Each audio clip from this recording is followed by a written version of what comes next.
When I spoke with Nancy, and she knew we were coming down and she wanted me to come in, you know, it wasn't going to be for an actual workshop. And we do, Hahnemühle and I collaborate on several different workshops, specific workshops. And this wasn't going to be one of those because she wanted to just have a real diverse group of people. And so what I've done is I've put together a presentation that is brand new in a sense. It's something I've never done before, but I think it'll really be informative. In all the prints that you see, all the large prints that you see on the table are my images and the prints I've printed. And the reason, and there's also a big red book over here that you can look through. And the reason that I've done this is so that you can see how an image, how the emotional content of an image changes from paper to paper. And that's what's important to understand now. You know, as photographers back before the digital age, when we were printing it, you know, in the darkroom, either as a silver gelatin print or as a C print for the colored prints, you know, we really didn't have a lot of choices in paper. And essentially, as far as surface goes, you know, we had matte, we had glossy, and we had satin. And in the black and white darkroom, you could dodge and burn, but in the color darkroom, you really couldn't do much, you know, as far as altering things. And now with the digital age, you know, whether it's black and white or color, we can just go crazy with it in the computer as far as the editing, which is a great thing.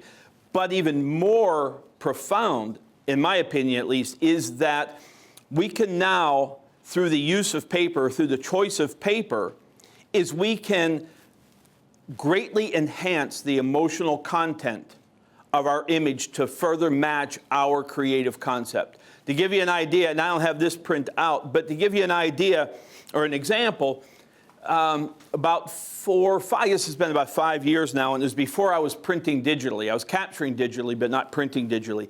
I had a museum that contacted me, and they wanted to commission me to photographically interpret the 7 deadly sins for a one-person exhibition.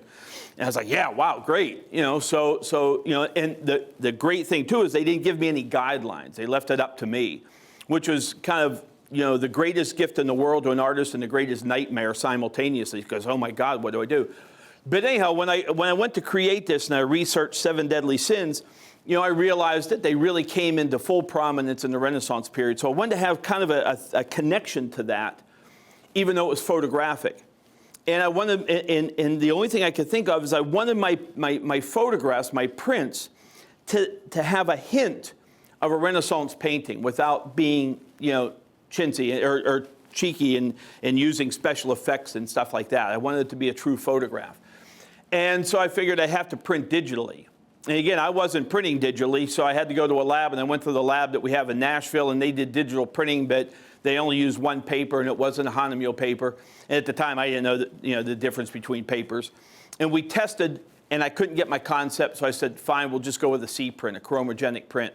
So I created the exhibition, and I had everything printed on C prints, and they were beautiful, I have to admit, but they didn't have, my creative vision couldn't come to full fruition because it was a C print. It didn't look anything like a painting. But we hung it, it was great. The museum loved it. In fact, so much so, they extended the exhibition by 3 months. It traveled for a year and a half. It was great. And then I got tired of it, so I pulled it off the road, so to speak. And then a couple of few years later, a gallery that represents my work in Nashville, Anne had seen the digital images of it somewhere. She said, Dave, you never told me about this. I went, yeah, you know. She says, no, I really want this exhibition for the gallery. I said, Anne, no, I'm tired of it. You know, she says, no, I really want this. I go, oh, God. And I can't say no to Anne. So I finally said, okay, fine. She said, but I don't want that original size. They were like, I think they were 24 by 30. She said, I want them smaller. So we decided on, I think it was 14 by 21. But the blessing here is I had to have them reprinted. And the double blessing here is that I was now printing digitally, and I understood papers pretty well. So I started looking at papers, and I came upon, well, not came upon, I knew about it, but I decided upon Hahnemühle's FineArt Pearl because of the quality that it has. And I reprinted all the images. I didn't do anything to the images other than just tweak them with ICC profiles so that they would print accurately on the paper. And I reprinted everything. And you know, they were matted, framed, put under museum glass, and we hung them on the wall. Opening night, about 1,500 people came out to see the exhibition. As I'm standing there, as you do, as an artist does it at the opening, people are going, you hear them talking. And so many people would stop, and they were walking up, and they were walking back, and they would say, my God, it almost looks like a painting, but I know it's a photograph. So my full creative vision came to full fruition because of paper. That's the only thing I changed was paper. And it enabled me to do that. And that's when I realized that paper is one of the greatest assets we have now as photographers, as photographic artists. It is because you can match, if you really start to understand paper, and that comes through testing, once you understand paper, you can actually match a paper to your vision. And that's what I'm going to talk about today. What I've decided to do is I'm going to show you a short slide presentation. I started a photographic essay project actually last March. It's almost a year going. It'll probably go about another year by the time it's done. The title of it is In Search of America, and it's a documentary on America and finding out what America is all about. But what I want to talk about is I want to show you some images, and some of those aren't on the table, some of them are on the table. But I want to give you an idea of my creative process in seeing the image, the elements in the image, and why I chose a specific paper for it. And then again, several of these images you're going to be able to see on the table, and you'll be able to see what I'm talking about. If at any point during this presentation, if you have a question, just throw up your hand so I stop talking and ask it. Don't hold it until the end, because if you do, then you're going to be thinking about that and not paying attention. And plus, if you ask the question while I'm talking, it may start a thread. We may go off on a tangent, and I love going off on tangents because more information gets passed. And then don't worry, I'll find a way to bring us back more than likely. So, okay, are there any questions before I start? I have one. Yes. Have you ever yourself or found another photographer artist that in one exhibition have mixed papers? I do. Oh. Yeah. Yeah. And on that note, and what will happen is when a print is under glass, you really, unless you really, really look at it close, chances are you're not going to notice most of the time that it's on a different paper, but the way the image is represented will be different on that paper. So, but what happens also is that, when I sell a print, I never sell my prints framed.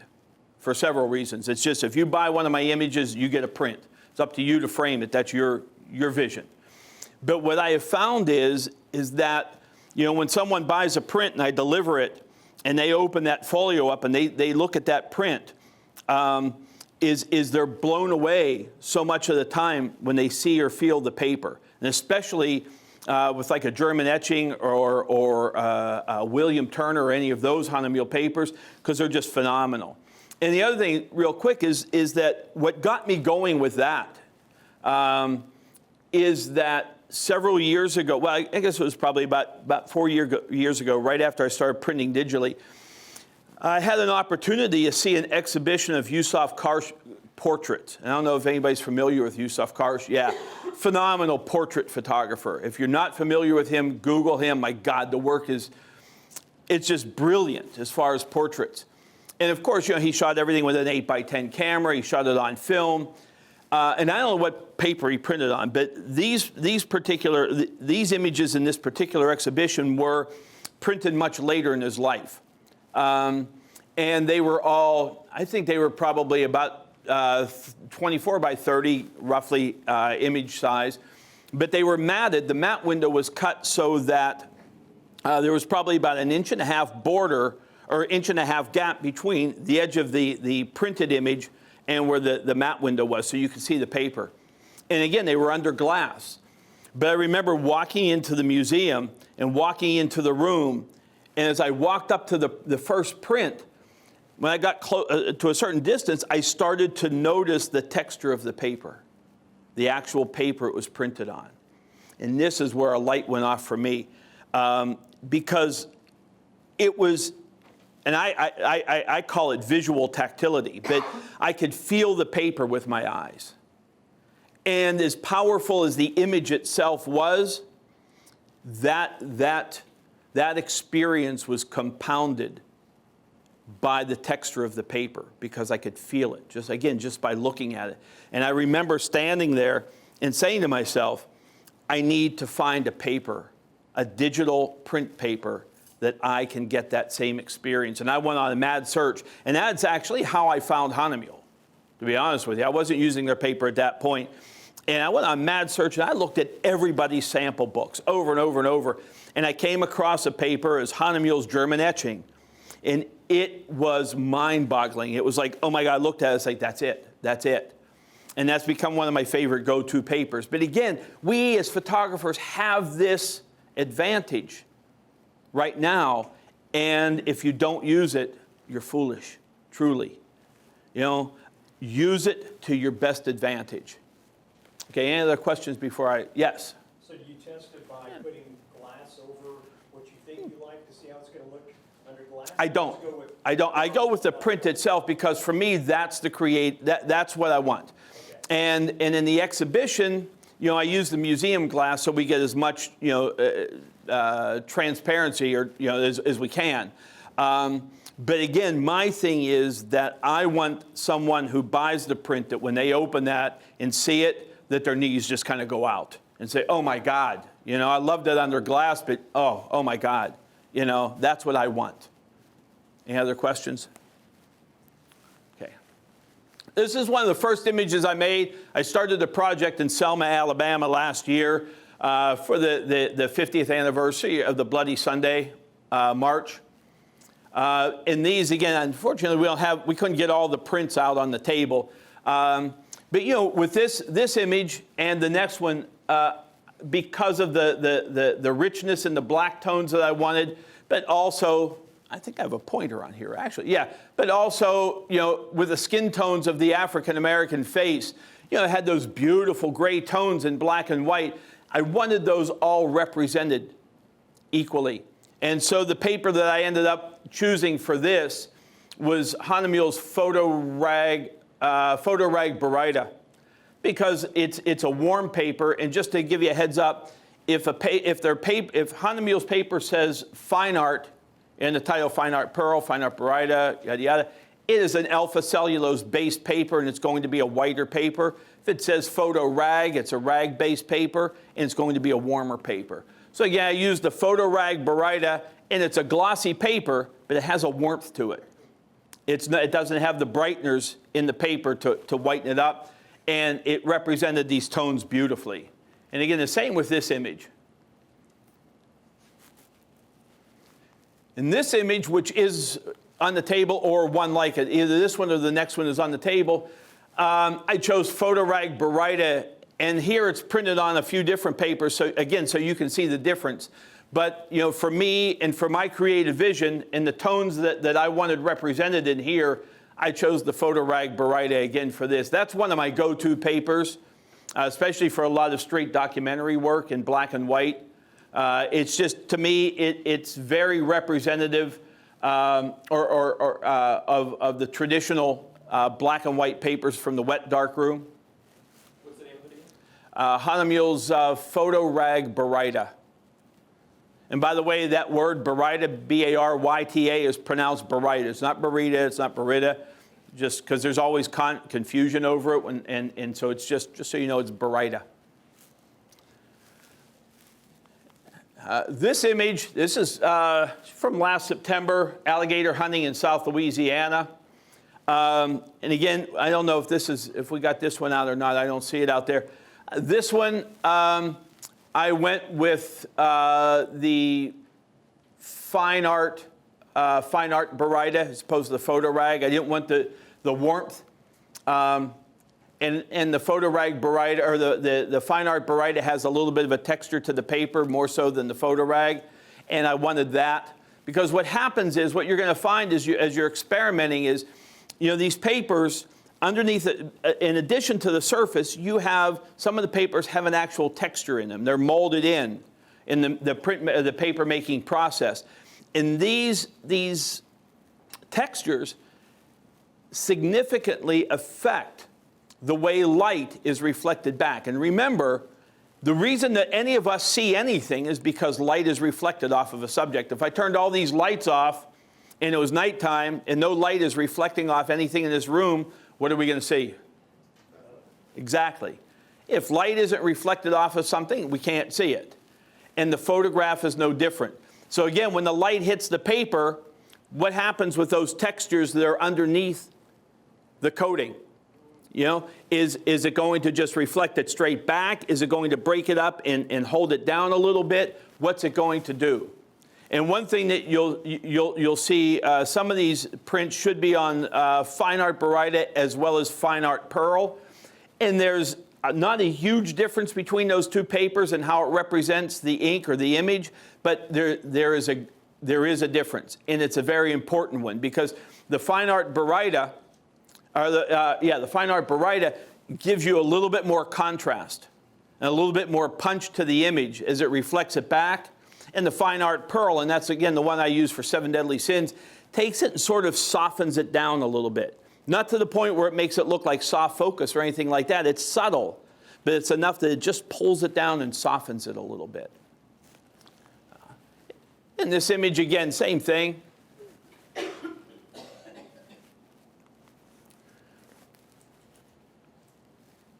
This image, I actually went with Hahnemühle's William Turner, which is a matte paper. But their William Turner, it has a texture to it, but the texture does not compete with the image at any size. And I was really surprised at that. I thought that maybe on a smaller print it might because of that textured surface, but it doesn't. And what it does is it helps to hold the contrast values. So again, in this image, you can see I want all this detail. I want the detail in the wood slats and all this peeling and even this up in here. I want all of that to be represented accurately and fully. And so the William Turner did the best job for me. When I tried it with the FineArt Baryta, again, the texture of the paper was starting to compete a teeny little bit. Not much, but a little bit. But the William Turner was outstanding for this. And the same with this, because I actually wanted the contrast to come up a little bit. You know, this is printed to the exact tonal values that were in the scene, but it still looks a little bit flat. And so I wanted, you know, if I would have put this on any other paper, it may have taken it down a little bit or not quite supported that tonal value the way I wanted. But when I put it on William Turner, it really held everything. And it also held all of these details in here, these subtle details that I really wanted. This image, you know, I was photographing in South Dakota, and this particular shoot was back in October. And the guy who raises these horses is a retired world champion bronc rider. And all of these horses are raised for bronc riding. But they're essentially wild horses. And he has, I think, 600 or 700 acres. And the horses just live out there all the time. And then, but this particular time, he had invited me over to photograph. I was working on a story on him. And when we were all done, he was going to a rodeo, I think, in 2 days. And when we were all done, I was getting ready to leave. He said, you know, he said, I got a huge favor to ask you. I'm like, oh, okay. And he said, for years, I have envisioned this photograph. I'm like, okay. He said, you know, before the white man came, there were no fences. And Bud, the guy who raises these, is Indian, is native. He said there were no fences. He said, and I've always wanted a photograph of my horses running where you don't see any fences. I said, okay. And there are fences. And he said, well, I have to bring the horses into the corral today because I got to get them all ready, he said, you know, for going to the rodeo day after. And he said, would you make that photograph for me? I'm like, holy cow, man, that's asking a lot. I mean, not asking a lot, but wow, I'll do my best. So he said, can you ride a four-wheeler? So I guess so. I don't know.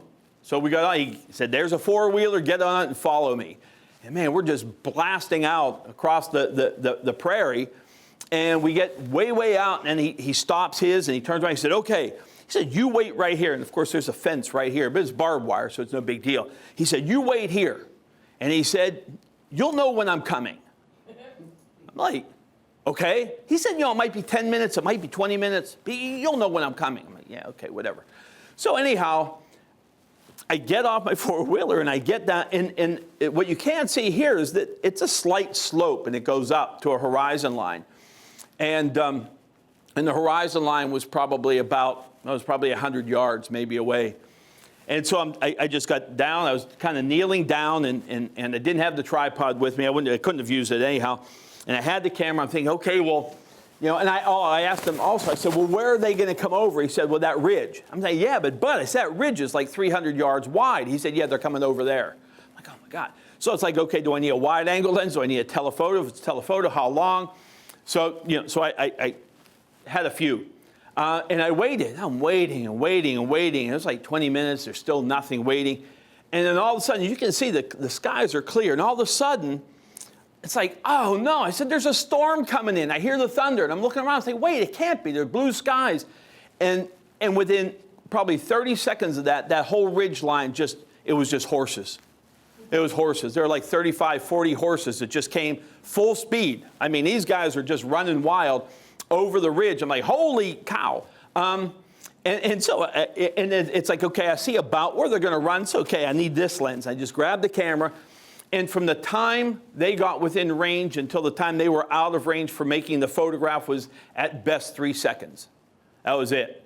I mean, it was like, oh God. And I think so I photographed. And everybody thinks, well, you just use the motor drive. No, you don't.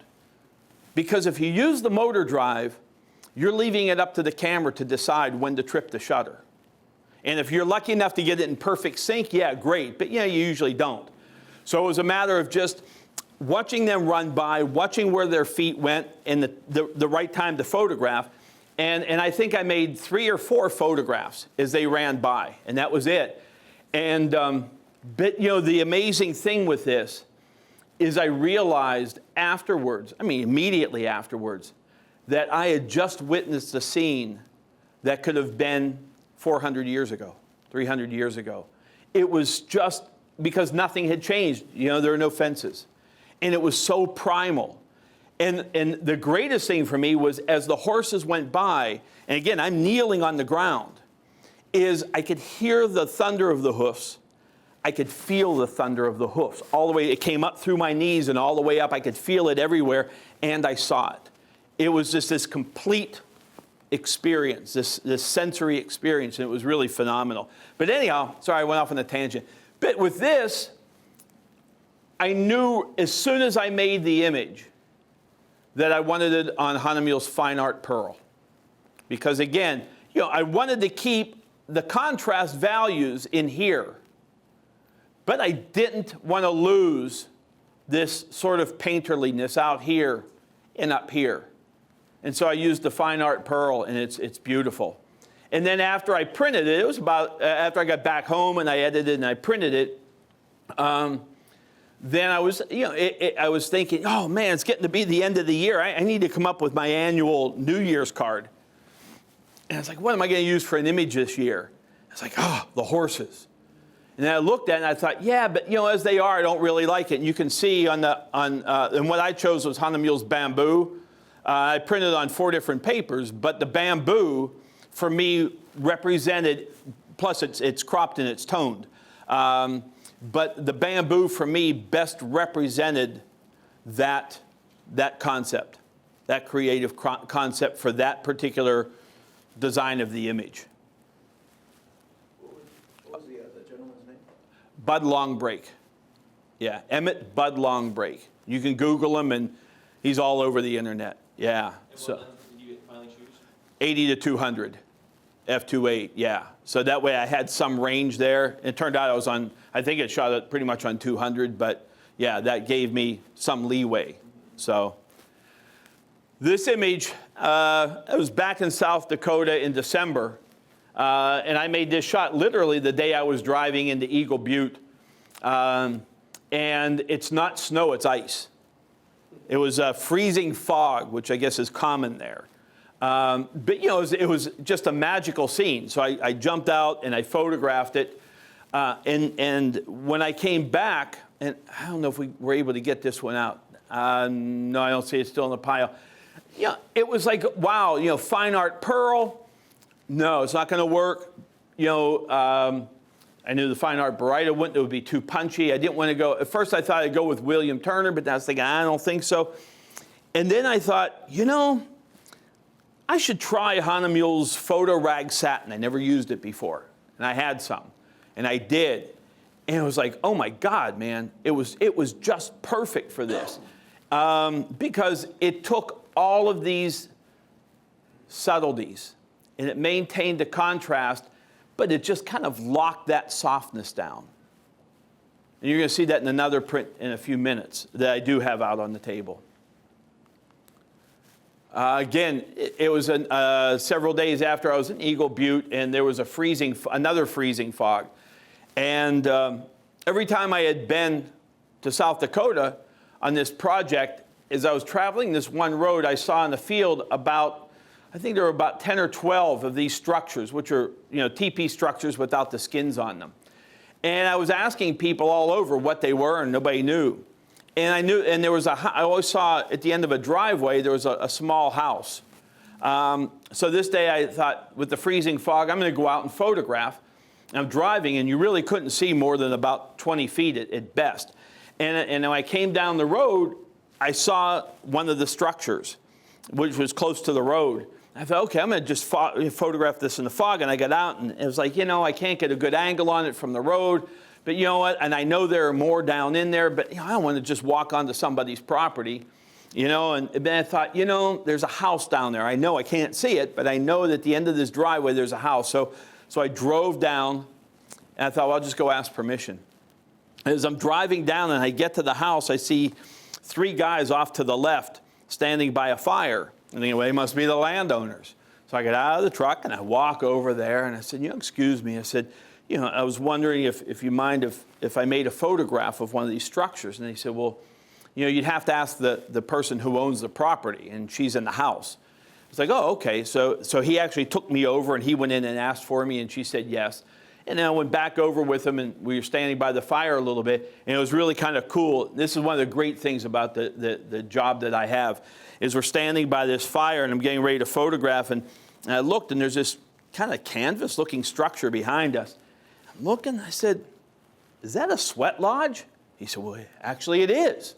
He said, we're having a sweat tonight, and the people who were on this land, who own this land, are natives. They're Lakota Sioux. And he said, this is the winter solstice, and we're having a sweat tonight because this is one of the sacred times of the year. And he started telling me a little bit about it. And he said, have you done a sweat before? I said, yeah, I have, you know. And then we talked a little bit more, and then, you know, I went to photograph. I said, well, I'm going to go make the photograph, and I did. And he said, please don't photograph this site because we've already lit the fire, and now it's sacred. And I said, you know, no worries. And I went off, and I made sure that I kept my back to the fire because I knew they were watching. And also, I didn't want to have that in the scene in any way. I wanted to respect that. So anyhow, that's when I made this photograph. And then after I was done, I went back to say thank you. And they started talking to me a little more. And then they said, well, you're welcome to join us tonight if you want in the sweat. And I was like, wow. And they, oh, no, I don't know. You know, he said, you know, if you have a bathing suit, come join us. It was really weird because for some reason I had packed a bathing suit with me. I mean, not right there. It was back at the house. But I said, you know, I do have one back at the house. So I drove back to the house, which was only about 10 minutes down the road, thank goodness, grabbed the bathing suit, put it under my pants, and came back. And then we got talking again. And by the time I returned, the elder was there. And, you know, we got talking, and we stood for about 2.5 hours more while the rocks were heating. And it was, I think it was about 3 or 4 degrees out. But it was great because he told me the entire story of creation for the Lakota Sioux. And it was like, wow, this is amazing. Then we did the sweat. And after the sweat was over, there were 2 women in there with us. And the one was the one that owns the house. And when it was all done, the women invited me to join them for a meal afterwards, which I found out was unheard of for a white man unknown to them to be invited, but I did. And it was really great because, in the sweat lodge, they passed the pipe around, the peace pipe with tobacco, but then in the house during the meal, they also do it again. It was just phenomenal to be immersed in that culture. But anyhow, this was an image for that, as is this one. And it's the exact same structure, the exact same time of day. The only difference is, see if I can back up here, is that's from one direction, and this is the opposite direction. That's the only thing that changed it. But by changing your angle with the light, and that print, by the way, is over here. There's 1, 2, 3, 4 of them out. This one, as soon as I made the photograph and I knew what I had, I started immediately thinking about paper. I just do that. I mean, and you probably will too as you learn about paper.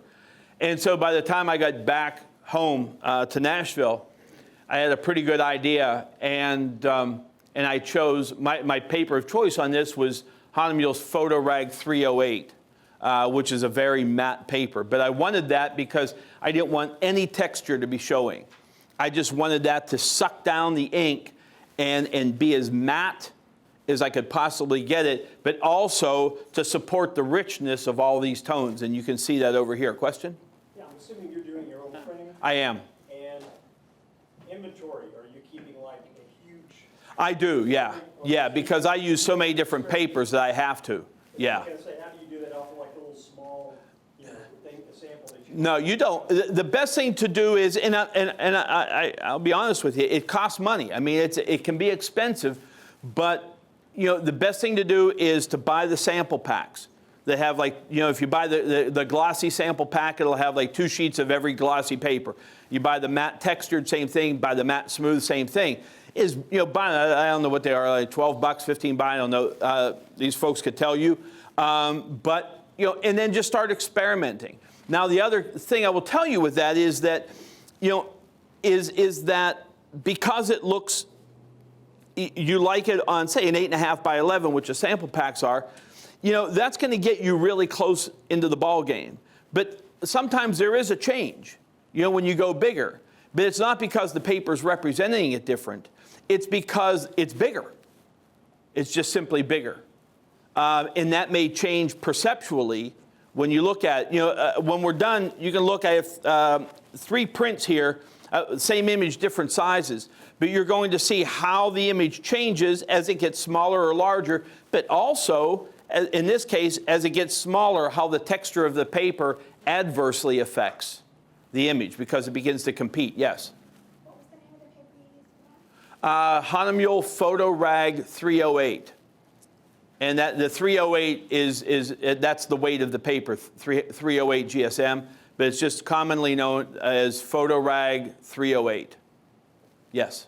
What range of sizes do you offer for printing? I mean, how big of prints do you go? Whereas, you start at 8 by 10 all the way up to?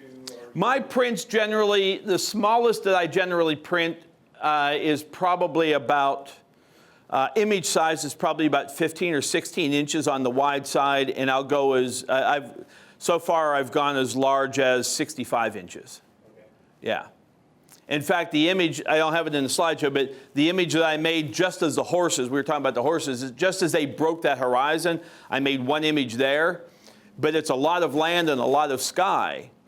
So that image, if I printed that 15 inches, it looks okay, and I did. Even at 21 inches, it looks okay, but that's one that you need to go really big just so that you have the impact. But most of my work ends up being around 18 to 21 inches, most of my fine art work. Yeah. Any other questions? Okay. This image is on the table, and it's on several different papers. This is not the sun, this is actually the moon over the Badlands. And I had been working for a few days in the Badlands, in the winter, obviously, and I always noticed that when I would leave at the end of the day, after the moon came up, there was this amazing glow that I can't describe. It's just this amazing glow. And so I thought, I need to go there first thing in the morning. early, well before the sun comes up and before the moon has completely set. I wanted the moon just on the horizon, and that's what I did. And so when you look at the prints, again, I wanted to portray all of this in the image. It wasn't just I didn't want it to just be an image where it's like, oh, wow, great colors, great tone, whatever. I wanted you to be able, as much as possible, to sense what it was like being there. I mean, it was freezing cold. It was, I think this morning, it was 7 below zero without the wind. And it was just, but it was quiet, and it was peaceful. And it was eerie but beautiful. And so for this, again, to support all of these subtle tones and that softness, but yet with all the detail in here, my choice, again, was the Hahnemühle's Photo Rag Satin, because it pulled all that down. And that's what I've printed it on here. But, as this size, it still works pretty well. But as this size, the texture of the satin finish begins to compete with the texture. And again, you can look at this afterwards and when you're looking at prints. And with this image, I love the contrast values and the tonal values. I love the warmth. But I chose on this, and that print is available. You can see it over there. It's printed on 3 different papers. But my choice on this was Hahnemühle's FineArt Pearl. Because again, I wanted to maintain the contrast values to a large extent, but I also wanted a little bit of softness to it, just a little bit. And again, you'll see, I think I have it printed on the FineArt Baryta and the FineArt Pearl, and you can see what I was talking about is how the FineArt Pearl just brings it down a little bit. In this image, it's also printed. There's one print of it over there. This was made actually Christmas morning in South Dakota. And I went out to photograph, and I came across this old church. But I just loved the tones. And there was a slight fog, so there was a slight softness to it. And again, I wanted to maintain that softness, but I also wanted to maintain the details in here. And once again, I chose Hahnemühle's Photo Rag Satin, and that print is over there. And as far as the prints go, that's it. I was going to show you a few slides just from, I just got back this past Thursday, day before I flew here to Texas, from South Louisiana. I was photographing what's called the Prairie Cajun Mardi Gras, which dates back to the 1700s. It is unbelievable. Basically, what they do is, the tradition started that they went from house to house, where they dress up in these elaborate costumes with cone hats, and it's all made out of fabric. But they would go from house to house, generally on horseback, and they would go up to the person's house and they'd say, we're gathering the ingredients for a communal gumbo, because at that time of the year, food was scarce. But to celebrate Mardi Gras, Fat Tuesday, they would make a communal gumbo, but they had to go beg for food. And so, one of the ingredients is chicken.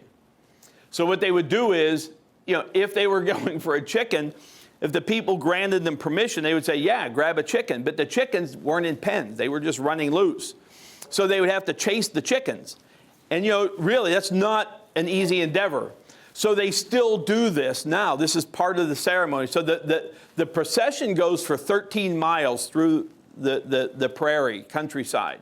But now they don't go up and knock on someone's door, because, what they do is the Capitan, who leads everything on horseback, will periodically get to a field and he'll throw a chicken. And the chicken flies and lands and takes off in a run. And all of these people just chase it until they catch it. I mean, it's not like you chase it and then, okay, I can't catch it. No, you chase it until somebody catches it. And then when you catch it, then you have to carry it with you the rest of the day. And then theoretically, it's supposed to be killed and put in the gumbo, but by the time they get back now, the gumbo's already made, so the chicken usually lives. But anyhow, I just wanted to show you a few images from this. So yeah. And these guys are just getting ready. They came upon this. It's at the edge of a junkyard. And so to get a good vantage point, they just kind of stood up on the car. You can see just how people are dressed here. Okay, there's the Capitan. He waves the white flag, which is, okay, I'm getting ready to throw a chicken. Come on in. So he goes out, and there he has the chicken in his hand, and everybody's starting to gather around the horse. And then what's going to happen is he's going to take off on a full gallop and throw the chicken. Yeah. Now, the chicken doesn't get hurt because the chicken flies. No, really, it goes, and it lands. And this chicken bolts. I mean, I'm telling you, and, hear me, the old guy with cameras all around me, I'm running with these guys, too. And it's like, oh, my God, man, and really, they ran almost to that following tree line. I didn't. I thought, about 2/3 of the way down, my brain said, Dave, you got the image, stop. Yeah. Yeah. I was dying. I mean, oh my God. I did 5 runs that day. The first run I did, where you saw the guy standing on the car, I had been standing around already for like 2 hours waiting for this thing to happen. And it was cold that morning. It was probably about 40, 42. And I thought, okay, I'm ready. I had boots on. I'm like, oh, I'm ready to go. And, all these guys, everybody starts gathering around. I'm gathering around with them. I'm ready. And he takes off and throws the chicken. Everybody takes off, and I take off. And my hamstrings just went, yeah, like hell you're going anywhere. And I just stopped dead. It's like, I can't move. So I had to limber up a little bit, but then the next 5 runs I made. But anyhow, that's kind of the deal. And then afterwards, they have to kind of kick back. There's a lot of libation going on. Yeah. And then after they make it through the countryside, the procession comes down into the main town. And this is one that's tradition, is men dancing on the backs of horses. And these guys, I don't know how they did. This guy was really intoxicated, I want to tell you. One guy was great in the procession. He was, shall we say, inebriated. And he leaned his way for something. And he just kind of kept going, man, just plumped right on the road. But then he got back up and kind of staggered the horse and brought himself back up with the help of a few others and continued riding. And then there's another shot of him. And then you can see this is one of the guys that caught a chicken. And so as he's coming through, he's showing off his trophy. I like his horse. Yeah, isn't that great? He's had that. Actually, he said that several years ago, a picture of him with his horse, that horse has been with him, I think, for 20 years or something, ended up on the cover of the New York Times. So he's like all thrilled.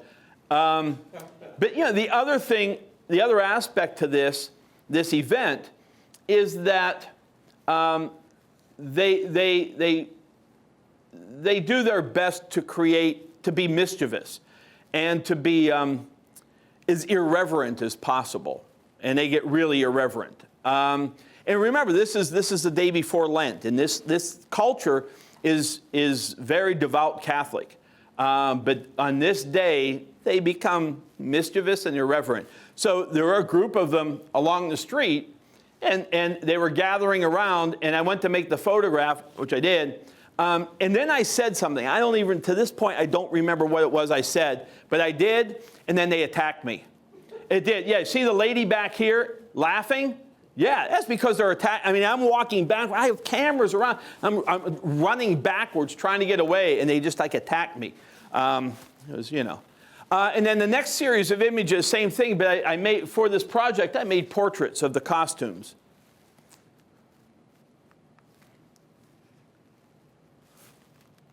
This one's my favorite. Isn't that great? Yeah. But they said that it's great to make it out, and that's real moss. I mean, that's real swamp moss.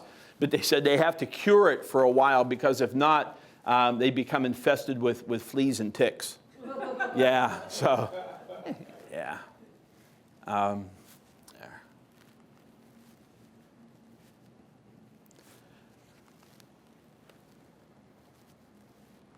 And the point of the masks is to not be recognized, of course. And it's also to dress as something that you're not. Hence, he's kind of dressing as a woman.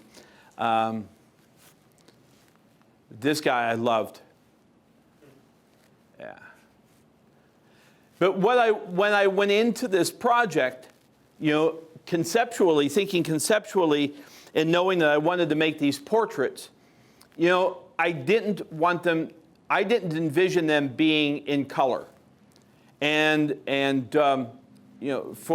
what I want to do is, in the final project, which is ending up as a book and also as an exhibition, a museum exhibition to travel, is the portraits that I made, I envision printing those as platinum palladium prints instead of digital prints. So I ended up having to convert, but just to give you an idea, and these are rough edits, but you know where my vision is with these costumes.